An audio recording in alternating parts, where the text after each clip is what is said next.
Crime number 29/21 CID police CP Mangalagiri. దీని ద్వారా 37వ ముద్దాయిగా చంద్రబాబు నాయుడు గారిని ఆ రోజు స్కిల్ డెవలప్మెంట్ కేసులో ముద్దాయిగా చేరుస్తూ అరెస్ట్ చేయడం జరిగింది. 10వ తారీఖు నాడు రిమాండ్ ఒకటి జరిగింది, సెప్టెంబర్ 10న.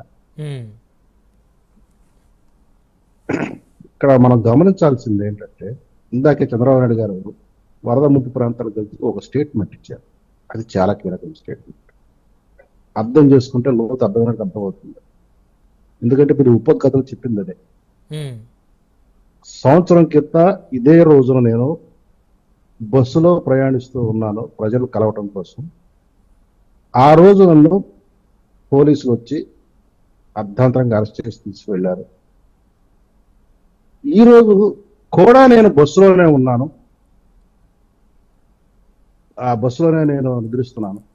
కానీ ఈ రోజు నేను ప్రజలకు సేవ చేయటంలో నేను మునిగి ఉన్నాను.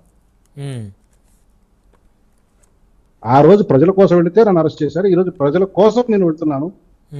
ప్రజలు నాకు ఇచ్చిన అద్భుతమైన తీర్పు వల్ల అనేది ఆయన చెప్పడం జరిగింది. కరెక్ట్ గా సంవత్సరం టైం. ఆ రోజు బస్సే, ఈ రోజు బస్సే. ఆయన పరిస్థితులే వేరు. మీరు ఇచ్చిన ఉపోద్ఘాతము, గౌరవాలు దగ్గర తేడా కనపడుతుంది. అవును.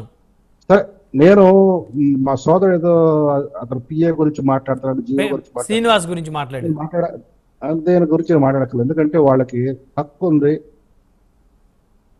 హైకోర్టుకు వెళ్ళమనండి ఆ జీవో మీద, ఆ నియామకం మీద. ఆ నియామకం చెల్లదని వాళ్ళకి వెళ్ళే అవకాశం ఉంది, లీగల్ గా ఉంది కదా, వెళ్ళమనండి. ఎంతవరకు చెల్లుబాటు అవుతుందో హైకోర్టు చెప్తుంది. మేము ఎందుకు చెప్పాలి దాని మీద? మా పవన్ కళ్యాణ్ గారు వచ్చింది దేనికి? ఒక రాక్షస పాలన నుంచి రాష్ట్రాన్ని కాపాడతారు. హక్కులు లేని హక్కులకు ఉల్లంఘన చేస్తూ, పౌర హక్కులు, మానవ హక్కులు, ప్రాథమిక హక్కుల ఉల్లంఘన చేస్తూ సమాజంలో ఒక కనపడని ఎమర్జెన్సీ క్రియేట్ చేసి, అదృశ్యమైన ఎమర్జెన్సీ క్రియేట్ చేసిన ఈ ప్రభుత్వాన్ని, రాక్షస ప్రభుత్వాన్ని, జగన్ గుర్తుపెట్టుకో, తొక్కితే అధపాతాళానికి వెళ్ళిపోతావు అని శపథం చేసి మరి ఆయన పవన్ కళ్యాణ్ గారు వచ్చారు. ఆయన వచ్చింది రాష్ట్ర ప్రజల కోసం, రాష్ట్ర అభివృద్ధి కోసం. అంటే ఈ జీవాల గురించి ఆయన మాట్లాడరా? నేను చెప్తాను, నేను వస్తున్నా. 2019కి ముందు మేము కూడాను అవినీతి ఆరోపణల మీద కొంచెం విభేదించాము, విడిపోయాము. కానీ ఆ రకంగా చేయటం వల్ల 2019-24 మధ్య జరిగిన అవినీతితో పోలిస్తే అసలు రాష్ట్రం ఏం కోల్పోయింది అనేది చూసిన తర్వాత అసలు ఇటువంటి అవినీతి పౌరుడికి ఆస్కారం ఇవ్వటమే బుద్ధి తక్కువ పని. రాష్ట్రం చేసుకున్న దౌర్భాగ్యం 2019-24 మధ్య కాలంలో ఉన్న పాలన అనే ఒక తీర్మానానికి రావటం. సో ఆ పాలన చూసి ఈ పాలన కన్నా ప్రీవియస్ పాలన బెటర్ అనుకున్నారు. ప్రీవియస్ పాలన మీద కూడా మేము, మా అధినేత స్పష్టమైన మాట చెప్పాడు. దాని మీద ఆయన ఈ రోజుకి వెనక్కి తీసుకున్నారు. కానీ మనకు తెలుగులో ఒక మాట ఉంటుంది, దాని గురించి మనం ఇప్పుడు ప్రస్తుతం అనవసరం. ఎందుకంటే మళ్ళీ మా శేఖర్ రెడ్డికి ఏదో కొద్దిగా ఒప్పందించినట్టుగా ఉంటుంది. కానీ నేను అటువంటి పనులు చేయదలుచుకోలేదు. ఎందుకంటే ఇప్పుడు మాకు పవన్ కళ్యాణ్ గారికి కానీ, ఇప్పుడు చంద్రబాబు నాయుడు గారికి కానీ మా దృష్టిలో ఉన్నది ఏంటంటే, ఈ రాబోయే 5 సంవత్సరాలు ఆంధ్రప్రదేశ్ రాష్ట్రాన్ని ఈ కోల్పోయిన అభివృద్ధితో పాటు పురోగతి ఎలా సాధించాలి, ప్రజలకు ఏ రకంగా వాళ్ళు మా మీద పెట్టుకున్న నమ్మకాన్ని ఒమ్ము కాకుండా ఏ రకంగా చూసుకోవాలి, ఇది మా ముందు ఉన్న తక్షణ కర్తవ్యం.